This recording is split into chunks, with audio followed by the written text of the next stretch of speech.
Hey y'all, my name is Matt Hain. I serve on staff here at the Study Center, overseeing programs and education. And Madison asked me to share just a little bit today about a seminar, a 4-week seminar that I led this spring at the Study Center called The Historical Case for the Resurrection. Now, why did we decide to do this seminar? There's a couple of reasons. First, we meet with students all the time in one-on-one settings who are maybe interested or open to Christianity, but have lots of different questions or objections to it. Often these revolve around things like Christianity's sexual ethics, or what about the record of church history and things that have been done in the name of the church. And when we encounter students with those questions, we're very glad to have that conversation with them, talk to them, but we never want to leave the conversation there. We always want to redirect it back to the core of the faith and the core teachings of the faith, and challenge students to really grapple with those things before they move on to those other questions. And really, there's nothing more foundational to our faith than the question of the resurrection. Did it really happen? If it did happen, it's of ultimate importance. Christianity is of ultimate importance. If it didn't happen, then Christianity is of no importance. And so that was really the heart behind the seminar this semester, was kind of introducing students to really that central crux question of our faith. We also offered it coinciding with the season of Lent. So we tried to time it up with the church calendar so that students were given an opportunity to really grapple with the historical case of the resurrection in this season leading up to Passion Week, the crucifixion on Good Friday, and then the resurrection on Easter Sunday. So in this seminar, we had about 10 to 12 students a week gathering, and we began in 1 Corinthians 15 at the end of Paul's letter there. And that was for a couple of reasons. One, that letter is written about 20 to 25 years after the resurrection, but Paul in it cites a early Christian creed testifying to the resurrection that scholars believe dates back to really 3 to 5 years after the resurrection. So it's the earliest evidence we have, the earliest testimony in the New Testament that we have to the resurrection. So we start there because it's so early, also because Paul lays out the stakes of the resurrection, which we really wanted to emphasize to students here in week 1. Paul says, if the resurrection did not happen, then our faith is in vain, our faith is futile, we're still in our sins, Paul says, and we've even blasphemed about God. We've spoken untrue things about God if we've claimed that Jesus has risen from the dead when in fact he hasn't. But Paul goes on to say, yes, in fact, Jesus has risen from the dead, and then he cites many eyewitnesses. And so this led into kind of our first discussion in the group about the weight of the historical evidence that exists for the resurrection. So following 1 Corinthians 15, we turned our attention to the 4 Gospels and their accounts of the resurrection. So students actually read all 4 of the Gospel accounts, the end of the Gospels of the resurrection, and we noticed several things there. First, we explored the way that the writing of the resurrection accounts in the Gospels is that of historical reportage and eyewitness testimony. It's not theologically embellished whatsoever. So several things to notice here. First is that there are several named sources. So when the Gospel authors are testifying to the resurrection, Luke names Cleopas, for example, and Mark names Salome as an example, in giving testimony and eyewitness evidence of the events that took place here. When you're reading the Gospels, the tone of the text or the style of writing actually shifts a little bit when you get to the resurrection narratives. They're somewhat unadorned by scriptural citations the way the rest of the Gospel accounts are, because you get the sense from the authors of the Gospel that when they're talking about the resurrection, they feel bound to report something shocking, something they can't believe happened, but they have to testify to, and they know no other way to tell it than to report it the way they found it. So there's almost this shift within the gospel texts themselves that testifies to the surprising but true nature of the resurrection. Also, one example of this, the gospel authors all describe the resurrection of Jesus without really pointing to the future Christian hope that we have of our own resurrected bodies. So, one alternative view says, the gospel accounts are just legends, they're written much later, they're just talking about what the early church believed about Jesus, not what actually took place. But if that were the case, we would expect, because we know that Paul does this, and the early church certainly believed that Jesus' resurrection pointed to our own resurrected bodies. So if that were the case, the gospel authors should use Jesus' resurrection, allegedly, as a launching ground to talk about our own resurrection hope. But that's not what they do. They stick to the reporting of the facts. They stick to the eyewitness testimony that they had received about Jesus' own resurrection. Another factor that we looked at in the gospel accounts is what's known as the Criterion of Embarrassing. And it's this idea that if the gospel authors were inventing legends, if they were making a legendary case to persuade people into this newfound religion called Christianity, then they would have included the most persuasive details and the least embarrassing details possible in their portrayal of the events surrounding Jesus' death and resurrection. But we see that the gospel narratives are full of embarrassing details surrounding these events. We see that the first eyewitnesses to the resurrection are the women at the tomb. In a culture where a woman's testimony in a court of law was considered only half as valid as a man's testimony. You would need two women to account for the testimony of one man in a court of law. You would never do such a thing. That would be embarrassing if you were inventing legendary details to persuade people to your cause. We also see that Jesus himself in the garden cries out, Lord, Father, if you're willing to take this cup from me, please take it. Again, it casts Jesus in this light of agony, not of strength and vigor facing his ultimate fate. And you would not include that detail if you were trying to invent a legendary account of a heroic death. You would only include that if that was authentic testimony about what actually took place historically. You also see the disciples cast themselves in just awful light. You see the disciples who deny Jesus in his hour of need, who are falling asleep in the garden before Jesus is arrested, even when Jesus has asked them 3 times to stay awake.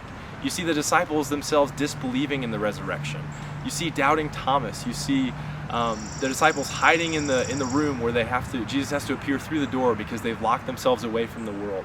There's all of these details in the resurrection accounts that are incredibly embarrassing and would not be there if these were invented, legendary, embellished accounts. They would only be there if the gospel authors felt compelled and constrained and bound by the truth of the history of what took place there. Another thing we considered is the sheer volume of post-resurrection appearances that Jesus had. So in the Gospels in 1 Corinthians, we hear that Jesus appeared to the women. He appeared to Simon Peter and John. He appeared to the disciples on the road to Emmaus. He appeared to the 11 in the upper room. He appeared to doubting Thomas and told him to put his hands inside the nails, his fingers inside the nails in his hands. He appeared to several of the disciples on the Galilean beach. We're told in 1 Corinthians 15 that he appeared to over 500, most of whom are still alive today. The Gospels are written much too soon, much too close to the events themselves to make these kinds of claims if these were sheer fabrications or fictions. This was an ancient way of citing your sources, right? Including a footnote in the text that says if you doubt the events that we've told here are the eyewitnesses you can go consult. That's explicitly what Paul is saying when he says many of those 500 eyewitnesses are still alive today. He's inviting the skeptical reader, go find them. Don't just take my word for it, go consult the sources. And so we considered that the nature of these texts points to the authenticity of what they're describing, following the conventions of first century history writing. Another factor we considered in this seminar is that no one in the first century Greco-Roman and Jewish world was expecting the resurrection of one person in the middle of time. In Greco-Roman culture, there's a variety of views about the afterlife. There's the divinization of the Roman emperors. There's beliefs in this kind of shadowy, disembodied experience among some. But as a matter of fact, there was no widespread belief in the Greco-Roman culture about bodily resurrection. It just wasn't something that was in the water that would have been expected. It wasn't the kind of thing you would invent in that worldview. Nor was that the case in Judaism, first century Judaism. We know from that time that the Sadducees disbelieved in resurrection altogether, and the Pharisees believed that there would be one general resurrection at the end of time when God would raise faithful Israel. We see visions of this in Ezekiel and Isaiah and other places. But no one thought it to be the case that God would raise one man, not at the end of time, but in the middle of time. And so the resurrection is not something that the gospel authors were prone to invent. It wasn't something that was part of the cultural or intellectual milieu of their day.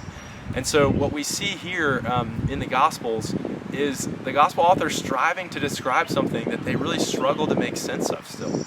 They believe Jesus has risen from the dead, but this has utterly shocked them. It's not something that they were expecting. It's not something that they would have or could have invented or made up.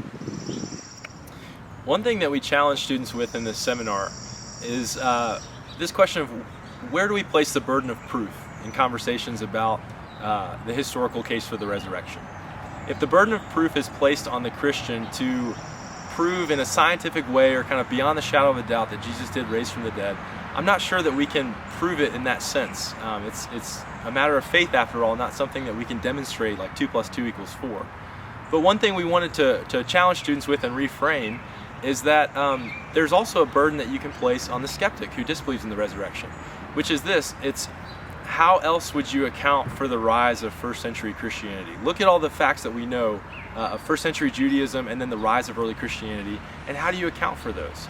How do you account from a group of people who were fiercely monotheistic, who knew the Shema like the back of their hand? Hear, O Israel, the Lord your God is one. How do we make sense of them all of a sudden beginning to worship as one with God a crucified man, Jesus? It would have been utterly blasphemous to them unless they believed that Jesus had been resurrected and that was the vindication that he was thereby one with God. How do you make sense of the fact that 11 of the 12 disciples, as we know it from church history, ultimately were martyred for their faith? All except for John, who died in exile on Patmos. How do you make sense of that? People will die for something that they believe to be true, but no one goes to their death as a martyr for something they know to be a fabrication or a fiction. How do you account for that? How do you make sense of the claim that the tomb was found empty? There have been several alternative hypotheses that have been put forward. Many of them in the 19th and 20th century. We looked at these, several of these as part of the seminar. There's the theory that the disciples stumbled upon the wrong tomb. They forgot which tomb Jesus was buried in, and so they did find an empty tomb, but it was not Jesus' tomb, it was another tomb.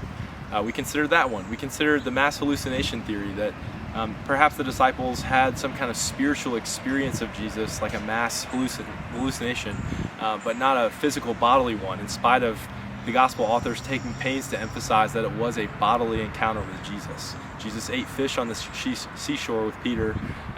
Thomas put his fingers in the nails in his hands. We considered the telegram or telegraph theory, the kind of idea that Jesus was not in fact raised from the dead, but that story somehow developed and then was passed on like a game of telephone, and it kind of was embellished for there. So we did consider in this group other historical explanations that have been put forward for the resurrection of Jesus, and students analyzed kind of what are the merits of those arguments and how are each of them kind of found wanting in different ways. All these theories that have been put forward ultimately seem more implausible than the fact that Jesus might actually have risen from the dead. That seems to make the best sense of the evidence that we do have when you consider all the other rival theories that are out there. We concluded our seminar, our fourth and final week, by reading a chapter from Tim Keller's Making Sense of God. And the title of that chapter was A Hope That Can Face Anything. And here we kind of shifted the conversation from the historical case for the resurrection to more of the personal, experiential, spiritual, like what does the resurrection mean for me? Why do I stake my life as a Christian on the claim that Jesus did in fact rise from the dead? And here Keller really lays out the case that the resurrection is what gives us great hope in life. No matter what we face, no matter the worst things that life throws at us, the resurrection shows us definitively that God has acted decisively in history. It's the vindication of Christ's atoning sacrificial death for us, the proof that was efficacious, that Christ was indeed raised on the third day. It becomes a story of our own lives as we die to sin as Christians, our old self, and we're raised into new life as our new self. So it gives us hope for this life, and it also gives us hope for the next life. The resurrection of Jesus is the first fruits of new creation. It's the dawn of new creation, and it points to our own promised future in the new heavens, in the new earth, in embodied, resurrected bodies forever, enjoying the presence of God, seeing Him face to face. And so it was a great way to end the seminar by kind of shifting from more of the historical, granular conversation about texts and evidence, and to hit more of the kind of like spiritual, weighty significance. What does this mean for me experientially? And I think students really reacted and responded to that as a way of closing out the seminar. When you lead or teach a seminar, you also always learn things from students themselves too. And one of my biggest takeaways from the seminar, one of the things I learned from our students, is that maybe 10 or 15 years ago, there were more people who on scientific grounds or kind of naturalistic grounds just ruled out the idea of the resurrection. They said, I don't believe in miracles. I believe in hard evidence, hard science. I don't believe in kind of superstition and miracles and things like that. What students, each one of them in the group said, is that is not where their peers in Gen Z are today. Their peers, Gen Z is very spiritual but non-religious. There's a skepticism and a hesitance towards organized religion, towards institutions like the church, but there's an openness to miracles, to the transcendent, towards the spiritual, towards God. And so with that, we really challenge students to be brave and bold in having conversations with their friends about the merits of Christianity. And when you encounter spiritual but non-religious friends who have all kinds of objections to Christians' views on X or Christians' track record on Y, to really hear those friends, engage in respectful dialogue with them, but to try to reframe the conversation and point them towards the central question about the resurrection.